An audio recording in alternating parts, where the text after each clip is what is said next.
सुधार साथियों, सांस्कृतिक बदलावों के ऐसे वीडियोस के लिए चैनल को सब्सक्राइब करें, लाइक, शेयर और कमेंट करें।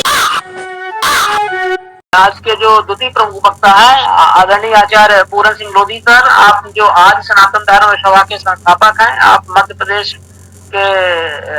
प्रदेश से बिलोंग करते हैं और आप एक लेखक भी हैं, विचारक भी हैं और समाज सुधार की दिशा में काफी अग्रणी भूमिका निभा रहे हैं और एक कुशल संस्कारक भी आप हैं। तो मैं अभी समय को और ज्यादा व्यस्त न करते हुए मैं मिशन के माध्यम से आदरणीय आचार्य पूरन सिंह लोधी सर को ससम्मान इनवाइट करता हूं कि सर आप आए और अपना संक्षिप्त पहले परिचय रख दें, क्योंकि हमारे बहुत सा हम लोग तो जानते हैं, हमारे बहुत सारे नए साथी जुड़े हुए हैं। आपको परिचय के माध्यम से बेहतरीन तरीके से करेक्ट करने में उनको सहायता मिलेगी और फिर अपना उद्बोधन स्टार्ट करें। जी स्वागत है आचार्य जी।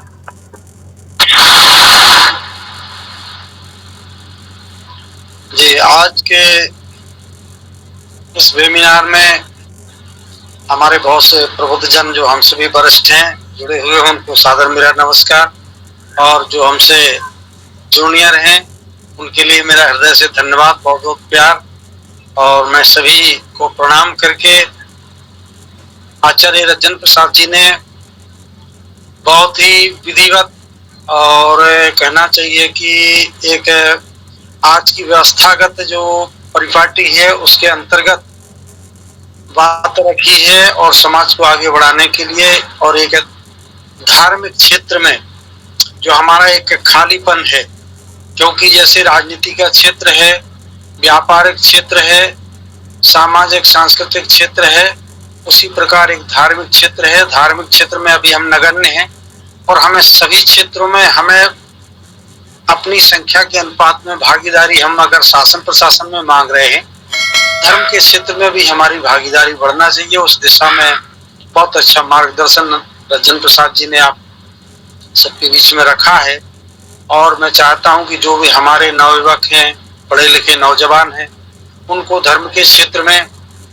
आगे आना चाहिए। अगर व्यवसाय की दृष्टि से भी देखा जाए तो कृषि के बाद धर्म क्षेत्र का ही हमारे देश में स्थान है। दूसरे स्थान पर जो आमदनी का स्रोत है वो धार्मिक क्षेत्र ही है।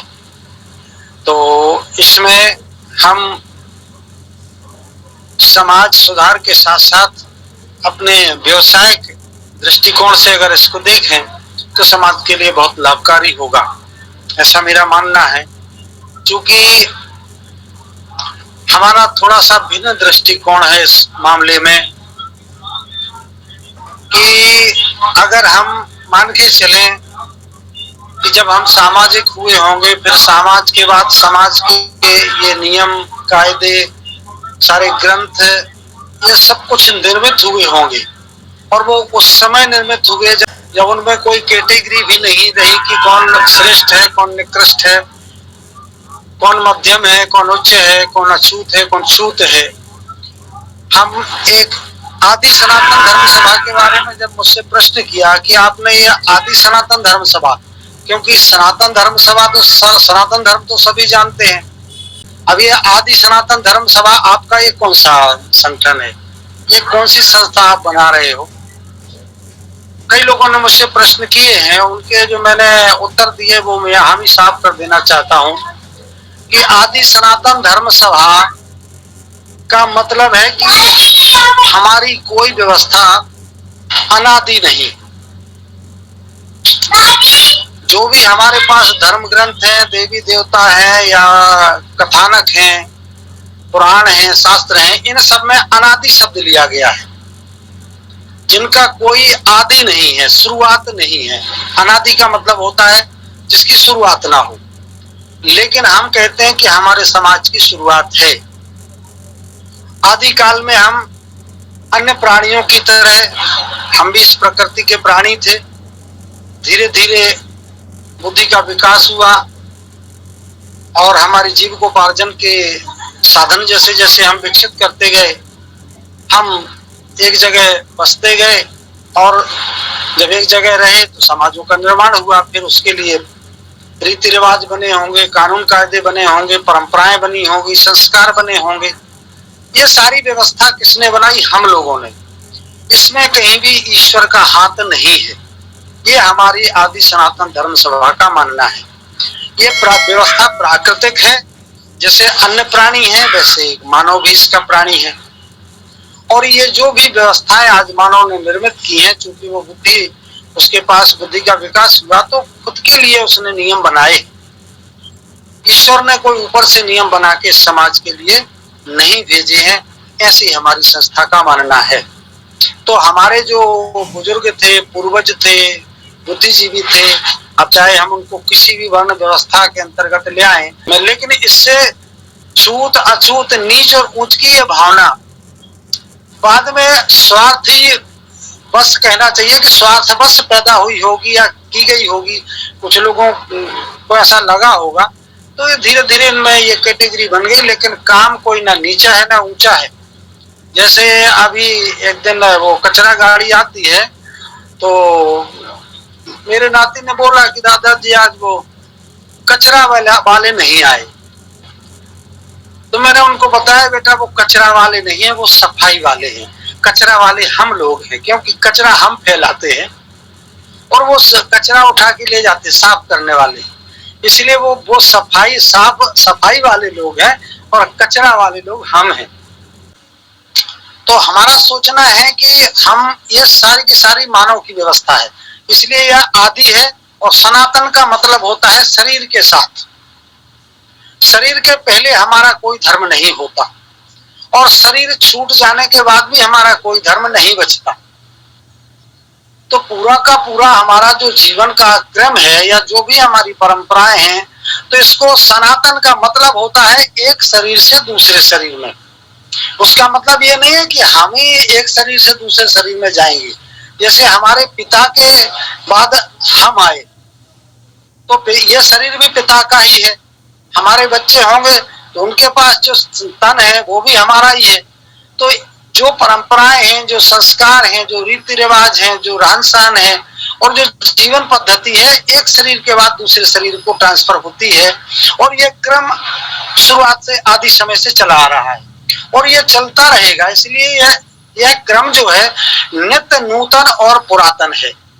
माना कहना चाहिए कि पुराने समय से चला आ रहा है, लेकिन इसमें नित्य नए परिवर्तन होते रहना है और परिवर्तन करना ही चाहिए, तब वो हमारे संस्कार और समाज और ये व्यवस्था बचेगी। यदि हम इसमें रूढ़िवादिता अपनाते हैं, रूढ़ी का मतलब क्या होता है? जो चीज अनुपयोगी हो जाती है उसको हम रूढ़ी कहते हैं। जैसे सब्जी है, लौकी है, अगर हम महिलाएं खरीदती हैं जब कहती हैं ये रूढ़ी हो गई, रूढ़ी माने वो अनुपयोगी हो गई, वो उपयोग के लायक नहीं है। तो जो परंपराएं रूढ़ी हो गई है आज के समाज में, जो परंपराएं हजारों साल पहले बनाई गई, 100 साल पहले बनाई गई, 500 साल पहले बनाएंगी, वो परंपराएं आज के समाज के लिए अनुपयोगी हो गई, तो वो रूढ़ी हो गई। जैसे हमारा पहनावा है, समझ लीजिए हमारे पूर्वज जो पहनावा पहनते थे वो आज के जनरेशन को अनुपयोगी हो गया, तो रूढ़ी हो गई। अब हम पूजा पाठ में कुर्ता धोती पहन करके ही बैठेंगे, तभी हम हवन कर सकते हैं, तभी हम पूजा कर सकते हैं। तो उस समय जब ये शर्ट फुल पैंट और ये सारी चीजें नहीं चल रही थी तब वो परंपरा थी। अब आज दूसरे टाइप के कपड़े आ गए तो सारा समाज उसको स्वीकार कर लिया, पहनने लगा। तो अब हम उसी रूढ़ी को, तो मैंने देखा कई लोग हवन पूजन में बैठते हैं तो फुल पैंट के ऊपर से एक कपड़ा लपेट लेते हैं। उस रूढ़ी को बचाने की ये कवायद। तो हम रूढ़ी को बचाने की कोशिश ना करें, रूढ़ी को परिवर्तन करने की कोशिश करें, सुधार करने की कोशिश करें कि ज्यादा से ज्यादा लोग उसमें इन्वॉल्व हो सके। तो रूढ़ियां परिवर्तन करनी होगी। जैसे हमने अपने जीवन के सारे परिवर्तन कर लिए, खान पान बदल लिया, रहन सहन बदल लिया, बोलचाल बदल गया, कपड़े लत्ते गए, खेती बाड़ी के संसाधन बदल गए, जीवन में जो भी हमें जरूरत समझ में आई कि ये बदलने की वो बदल ली। लेकिन धार्मिक क्षेत्र में, उपासना के क्षेत्र में, परंपराओं के क्षेत्र में हमने वो बदलाव नहीं किए। क्यों नहीं किए? क्योंकि कुछ इसके जो परंपराओं के पोषक थे, लोग थे, या जिनको लगता है कि इनको बचे रहने से हमारी श्रेष्ठता बची रहेगी, हमारी महत्ता बची रहेगी, ऐसे लोगों ने उसमें परिवर्तन करने से रोक लगाई। तो हम अब हमारा समाज उनकी बात मानता था, इसलिए उस परंपराओं में आज तक सुधार नहीं हो पाए। तो हम चाहते हैं कि इन सारी परंपराओं में सुधार होते रहना चाहिए। और जब हम जन्म लेते हैं तो हम आस्तिक नहीं होते, धार्मिक नहीं होते। धार्मिकता, आस्तिकता बच्चों में जन्म के बाद हम हमारे माता पिता के माध्यम से, समाज के माध्यम से उनके दिमाग में डाली जाती है। हर प्राणी नास्तिक पैदा होता है, वो ईश्वर को नहीं जानता है, वो ईश्वर को नहीं मानता है, किसी प्रकार की परंपराओं को वो नहीं जानता है। जब धीरे धीरे वो क्रम से उसकी उम्र बढ़ती है तो ये धीरे धीरे समाज से सीखता जाता है। कुछ हम उनको सिखाते हैं, कुछ देख करके सीखते हैं, और जो उनको ज्यादातर नहीं मानते हैं उनको हम सब कहते हैं कि ये मान लो ये संस्कारवान नहीं। तो ऐसे कई समस्याएं जो हैं कि आज के युग में जैसे ही हम समाज परिवर्तन हो रहा है, वैज्ञानिकता आ रही है, बुद्धिजीवी मान लो शिक्षा के कारण बुद्धिजीवी वर्ग का विशेष वर्चस्व और विशेष बुद्धिजीवी वर्ग बढ़ रहा है, तो आप गिने चुने लोगों को दिक्कत हो सकती है, लेकिन सबको दिक्कत नहीं है। तो इन गिने चुने लोगों के उस पुराने पारंपरिक ढर्रे को भी हमें विकसित करना है। हम उससे कुछ अपना नए समाज को कुछ नया देने की चेष्टा करें। इसलिए हमें अब उसमें परिवर्तन करना होगा। हमें अब नए युग के अनुकूल लिखना होगा। हम उनकी निंदा करें, उनको गाली दें कि उन्होंने ऐसा लिख दिया, फलाने ग्रंथ में ऐसा लिख दिया, लिखा होगा। अब आप क्या लिख रहे हो, मुख्य बात ये है। उन्होंने जो लिखा वो लिखा, अब हमें लिखना चाहिए। हमें नए समाज को, आज जो हमारा समाज है, तो ये तो हर पीढ़ी को लिखना चाहिए, क्योंकि हर पीढ़ी में परंपराएं बदलेगी, हर पीढ़ी में देवी देवता बदलेंगे, हर पीढ़ी में भगवान बदले जाएंगे, हर पीढ़ी में सोच विचार बदली जाएगी। तो हर पीढ़ी के ग्रंथ भी अलग अलग होना चाहिए, बदलते जाना चाहिए। हम उन्हीं ग्रंथों को लेकर के अगर वही पुरानी परिपाटी में हम अपने नए समाज को अगर फिट करने की कोशिश करेंगे तो समाज फिट नहीं होगा। इसलिए मेरा ऐसा सोचना है कि तो हमें भी आज के समय के अनुकूल जो अच्छा है, जो समाज के लिए उपयोगी हो सकता है, वो हम सब बुद्धिजीवियों को नए तरीके से लिखना चाहिए। कल ही मेरी बात हुई थी जनार्दन पटेल जी से, तो मैंने कहा कि हमारे इस ग्रुप में बहुत सारे बुद्धिजीवी लोग जुड़े हैं, और मैं चाहता हूं कि ये जो पुराने मंत्र हैं इतने क्लिष्ट हैं कि उनके अर्थ आज से समझ में नहीं आते। तो सरल भाषा में, सरल संस्कृत में या हिंदी में अब हमारे जो बुद्धिजीवी लोग हैं यदि एक साथ बैठे और परामर्श करके हम नए तरीके से, जैसे आज कल लोग अब शादी विवाह में अभी जैसे बताया था इन्होंने रंजन पटेल जी ने कि कहते हैं जल्दी करो पंडित जी, जल्दी करो। यही हमारे साथ भी घटना होती है, क्योंकि जब तक उनके पूरे प्रोग्राम चलते रहेंगे, उनका वीडियो बनेगा, एल्बम बनता रहेगा, तो भले उनके 3 बज जाएं, उस समय तक किसी को दिक्कत नहीं। लेकिन पंडित जी जब बैठते हैं अपना कार्यक्रम कराने तब जल्दी होती है। तो उसका मतलब कि वो आपके उस मंत्रों का महत्व नहीं जानते जो आप वहां बोल रहे हो, जो संस्कार आप करा रहे हो वो समाज उनका मूल्य नहीं समझता है। इसलिए हमें उन मंत्रों का, उस भाषा का प्रयोग करना होगा जो सुनकर के वहां बैठे हुए लोग, बुद्धिजीवी लोग, या वो बालक और बालिका या लड़के लड़की जो जिनकी शादी हो रही है उसको समझ सकें कि हाँ ये तो जीवन का अनिवार्य अंग है, ये तो उस फोटोग्राफी से भी अनिवार्य है, उस डीजे के डांस से भी अनिवार्य है। तो हमें उस भाषा में प्रस्तुत करना होगा, उस शैली से प्रस्तुत करना होगा कि उनको लगे कि नहीं ये तो हमारे जीवन भर का महत्वपूर्ण अंग है, इसमें हम जल्दी नहीं कर सकते। तो उन कामों का समय काट करके वो समय पंडितों को या संस्कारक को मिलने लगेगा जब आप अपनी भाषा बदलेंगे, अपनी उसकी शैली बदलेंगे और उन संस्कारों का महत्व बताएंगे कि आज हम तुम्हारे बीच में जो ये बात कर रहे हैं वो किस लिए कर रहे हैं। जैसे प्रधानमंत्री या राष्ट्रपति या न्यायाधीश, मंत्री लोग जब शपथ लेते हैं मंच से, तो शपथ में मुश्किल से 2 मिनट में शपथ बोल दी जाती है, लेकिन उस शपथ का महत्व कितना होता है कि पूरे देश का संचालन वो जिस विधि से करते हैं, फिर राज्य शासन व्यवस्था उसी विधि से चलती है। अब उसने 2 मिनट में शपथ लिया था, क्योंकि 2 मिनट में शपथ लिया था, उसने ना शपथ का मूल्य समझा, ना संविधान का मूल्य समझा। फिर अपनी बुद्धि और अपने संगठन के हिसाब से वो लोग सरकार चलाते हैं, शासन प्रशासन चलाते हैं। क्योंकि उन्होंने उस बात को जो बोल दिया कि मैं संविधान की शपथ लेता हूँ, आज मैं विधि के व्यवस्था के अंतर्गत, संविधान की व्यवस्था के अंतर्गत कार्य करूंगा, बस हो गया काम। उसके बाद उनको उससे कोई लेना देना नहीं। फिर उनको अपने संगठन के अनुसार शासन चलाना है और सब करना है उनका जो उद्देश्य है उसके अनुसार। तो इसी प्रकार से पंडित के भी काम का ज्यादा शादी विवाह में महत्व लोग नहीं समझ रहे। उनको जीवन जीना है अपने ढंग से। उनका तो सिर्फ ये है कि भाई परंपरा में पंडित आता रहा है, इसलिए आज भी पुरोहित या संस्कारक चाहिए, इतनी सी बात है और कोई उसका मूल्य नहीं है। तो एक रूढ़ी बन करके रह गई है पुरोहित को बुलाना। और यदि ये रूढ़ी की जगह ये परंपरा का अंग बन जाए, जब वरमाला होती है उस समय संस्कारक के हाथ में माइक हो और जो भी संस्कारक को बोलना है उस मंडप में मुश्किल से 5 आदमी बचते हैं। सारे लोग वरमाला होने के बाद अपने अपने घर चले जाते हैं, नाते रिश्तेदार चले जाते हैं, बाराती चले जाते हैं। सिर्फ बचते हैं लड़की पक्ष के जवाबदार लोग और लड़का पक्ष के 2-4 लोग जवाबदार। उनके बीच में पुरोहित का सारा कार्यक्रम संपादित होता है, उसको समाज से कोई लेना देना नहीं। तो बताइए फिर उस पंडित के कार्यक्रम का कोई औचित्य है नहीं। इसलिए आज संस्कारक का, पुरोहित का औचित्य है उस मंच पर जहां वरमाला होती है। उस वरमाला के पूर्व पुरोहित के सारे जो क्रियाकलाप हैं, जो भी उसके संस्कार के वचन हैं, जो भी उसको जीवन के लिए देना है, समाज के बीच में जो संदेश देना है, वो होना चाहिए वरमाला के पहले। लेकिन ऐसा होता नहीं। तो इसीलिए कि अगर समाज इन चीजों को, पुरोहित संस्कारकों को अगर स्वीकार नहीं कर रही है तो फिर इनको हटा ही देना चाहिए उस विवाह विधि से।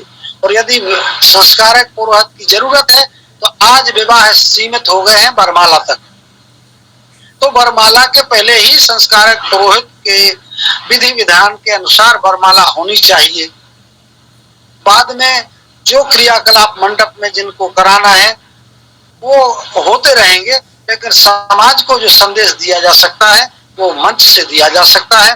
तो मेरा जो सोचना है कि हम हर तरीके से वो जो हमारे पुराने पक्ष हैं उन पक्षों से कितना कुछ हमारे आज के समाज के लिए उपयोगी है, ग्रंथों से हो, संस्कारों से हो और हमारी सामाजिक व्यवस्था से हो, संस्कृति से हो, उसमें से बुद्धिजीवी लोग निकाल करके आज के समय के अनुकूल और नए ढंग से नए समाज को देने का प्रयास करें तो ही हम इस समाज को कुछ दे सकते हैं। नहीं तो पुराने ढर्रे की व्यवस्था में यही है कि पंडित आए, इनकी विदाई कर दो, इनको दान दक्षिणा कुछ दे दो और पंडित जल्दी से निपटा दो। तुम तो 1 मिनट में कर दो, तुम्हें कितना पैसा चाहिए बताओ, यही बात होती है। महाराज एक ही बार में पैसा बता दो, कितने चाहिए तुम्हें, कोई टाइम नहीं लगना चाहिए।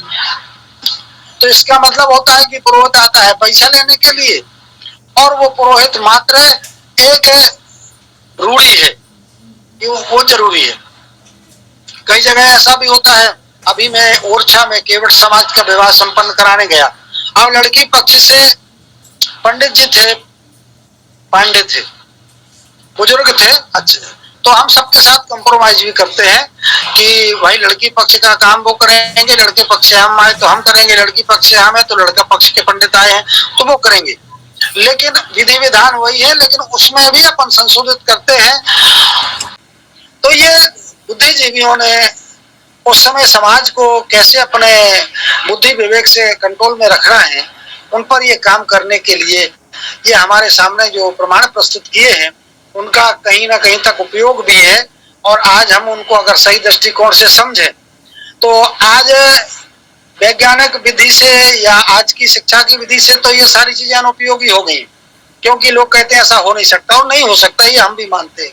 लेकिन वो हमारे इस समाज के माइंड को चलाने के लिए सोशल साइंस है, ये उस पर काम किया गया है।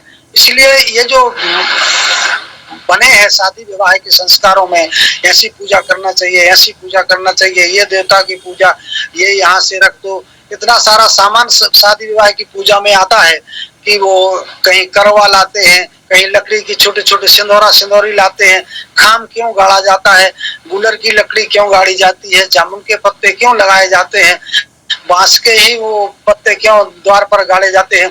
इन सारी चीजों का बहुत बड़ा रहस्य है यदि हम गहराई से सोचें। और वो समाज इनके माध्यम से कंट्रोल किया जाता था। तो ये बहुत कहना चाहिए कि सोची समझी तरकीबें थी उस समय समाज को अपने अनुसार चलाने की। आज का समाज शिक्षित हो गया है, तो हमें थोड़ा सा परिवर्तन करके अब समाज को नई विधियां भी देना है। इस पर सभी बुद्धिजीवियों को विचार विमर्श करना है और नए ग्रंथ, नया साहित्य, नई सत्यनारायण की कथा, नई पूजा, नए सोमवार व्रत, नए जितने भी व्रत तीज त्योहार हमारे बीच में समाज में चल रहे हैं, इनको थोड़ी सी हम नई कथाएं दें। और हमने अपने समय आप सब लोग देख रहे होंगे, इसमें जो हमारे 18 महापुरुषों के चित्र लगे हुए हैं, हम चाहते हैं कि इनके 18 महापुराण बने और जहां भी हमारे पुराण हो, जहां हमारे कथा सत्संग कार्यक्रम हो, उनमें इनकी कथाएं सुनाई जाएं। जो अभी तक हमारे अलौकिक देवी देवताओं की कथाएं सुनाई जाती हैं, जिनका लोक लोकांतर से कोई लेना देना नहीं है, जिनका समाज से कोई लेना देना नहीं है, उन देवी देवताओं की बजाय जिन्होंने समाज में कुछ किया है, समाज जिनके करने से समाज में परिवर्तन हुआ है, समाज को नई दिशा मिली है, हम ऐसे महापुरुषों की कहानियों को और अब पुराणों के रूप में बनाएं। और जहां भी सत्संग हो, प्रवचन हो, महापुराण हो, वहां पर इनकी कथाएं समाज के बीच में सुनाई जाएं, दृष्टांतों के रूप में और मुख्य पुराणों के रूप में। इसलिए आदि सनातन धर्म सभा का ये सोचना है कि हमारे अब पुराण पुरुष भी बदल जाना चाहिए, हमारे व्रत कथाओं के जो नायक हैं उनको भी बदल जाना चाहिए। जैसे सत्यनारायण कथा में सत्यनारायण भगवान को इस तरह से प्रस्तुत किया जाता है कि हमें लगता है इतना गिरा हुआ तो कोई व्यक्ति नहीं हो सकता जितना हम भगवान को दिखा रहे हैं। इसलिए ऐसी कई कथाएं हैं जिनमें हमें सुधार करना होगा कि भगवान इस तरह से नहीं होते जैसा बताया जाता है। तो कहीं कहीं ऐसा भी हुआ है कि इन पुस्तकों के माध्यम से लोगों ने अपने विचार, अपने भाव, अपने अवगुण ईश्वर के ऊपर भी थोपने में कहीं कंजूसी नहीं की है। तो हम चाहते हैं कि ईश्वर है जो समस्त सृष्टि का नायक है, हम उनको अनादिकाल से मानते आए हैं। तो इनका उनके ऊपर अपने लांछन, अपनी कलुषित विचारधारा, अपनी निम्न सोच ईश्वर के ऊपर न थोपें और हमारे समाज के बीच में जिन महापुरुषों ने काम किया है उन महापुरुषों के कार्यों को और मंचों के माध्यम से, कथाओं के माध्यम से, सत्संग के माध्यम से 7-7 दिन के, 15 दिन के, 3-3 दिन के, 9-9 दिन के जो भी आयोजन चल रहे हैं, तो अपने महापुरुषों की हम कहानियां, कथाएं और समाज के बीच में ले जाएं। ऐसा आदि सनातन धर्म सभा के माध्यम से करने का हमारा सोच है। बहुत बहुत धन्यवाद, आप सभी ने हमारे लिए सुना और इसमें जो कुछ भी गलत बातें यदि आपको समझ में आई हो तो कृपया उनको पूछ सकते हैं। अगर उनमें गलत होगी तो मैं उसके लिए क्षमा प्रार्थी हूँ और किसी के भावनाओं को भी अगर ठेस लगी हो तो उसके लिए मैं भी क्षमा चाहता हूँ। धन्यवाद।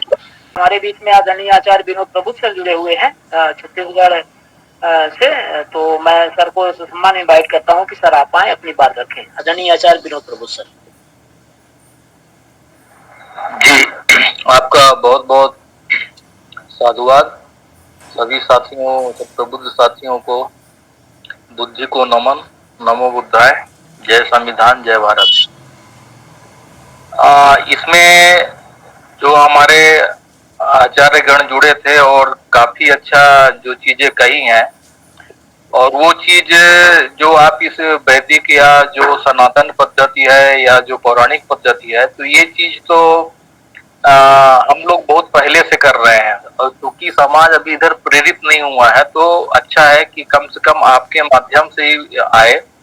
हम लोग अपने बौद्धिक या अर्जक पद्धति में कहीं कोई द्वारचार नहीं होता है, कहीं कोई ऐसा डीजे डांस गाना बजाना नहीं।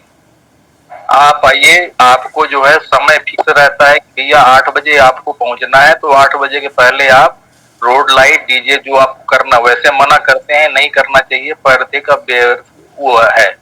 और वहां पे आके दोनों परिवार का, जो वर वधू का है, दोनों का पूरा इंट्रोडक्शन पूरे भरे मंच में सबके सामने कराया जाता है कि सबसे नजदीकी रिश्तेदार कौन है। उसके बाद फिर वहां पे जो भी आपको, आप मंत्र बोलिए या आप धम्म पद बोलिए या आप जो भी पंचपदी सप्तपदी बोलिए, वो वहां पे कराया जाता है सबके सामने। और अपने समाज के जो कुल देवी देवता हैं, यानी जो महापुरुष हैं आज के, उनके सामने शपथ दिलाई जाती है। उसके बाद में आप खाइए पिए नाचिए गाइए जो करना है, और कुछ समय नहीं, आधा घंटे के अंदर में 1 घंटे में संपन्न होता है, और यही लोग चाहता है। हमारे एक साहब ने भी कहा रात को 4 बजे अच्छा मुहूर्त होता है, तो मुहूर्त वही होता है जहाँ पे पूरे आदमी लोग आ जाएं, सभी परिवार, और अपना समय जो भी घंटा 1.5 घंटा दे सके, वही सबसे अच्छा मुहूर्त होता है। तो अच्छी पहल है। और मैं तो चाहता हूँ कि ये जो डिग्रियां मिलती हैं संस्कृति विद्यालय से, तो इसमें बड़ी दिक्कत होती है एडमिशन लेने में। या हमारे लोग अगर ST SC OBC लगा हुआ है, आचार्य रंजन सर भी अच्छे से जानते हैं, और बड़े मुश्किल से एडमिशन मिलता नहीं है, और मिल गया तो वो लोग कोऑपरेट करते नहीं है। और ऐसे स्कॉलरशिप आती है तो हमारे लोगों को स्कॉलरशिप वो प्रोवाइड नहीं करते हैं, फ्री ऑफ कास्ट पूरा एजुकेशन वो होता है, हमारे लोग से फीस लेते हैं। तो हम चाहते हैं कि ये पहल आगे बढ़े, और हमारे लोग ही, आचार्य रजत प्रसाद जैसे, पुराण लोधी सर जैसे लोग खुद का ऐसा संस्कृति या वैदिक विद्यालय खोले और अपने लोगों को उसमें शिक्षित करें, और इसको हम खुद का अपना विद्यालय महाविद्यालय खोल के अपनी शास्त्रीय आचार्य डिग्री दे और उसको मॉडिफाइड करें। आपने समय दिया, बहुत बहुत साधुवाद सर, धन्यवाद। जी, बहुत बहुत आभार सर। निश्चित रूप से आपके विचार और सुझाव काफी उपयोगी हैं और अनुकरणीय हैं, और हम सब आशा करते हैं कि आप इसी तरह से हम सभी को मार्गदर्शित करते रहेंगे। सर, आप लगभग अपने व्यस्ततम समय में से कुछ पल निकाल के जुड़ने का प्रयास जरूर करते हैं। मिशन इसके लिए आपका आभारी है सर, और आशा करता है कि आपका संरक्षण और मार्गदर्शन इसी तरह से मिशन को मिलता रहेगा। बहुत बहुत आभार सर।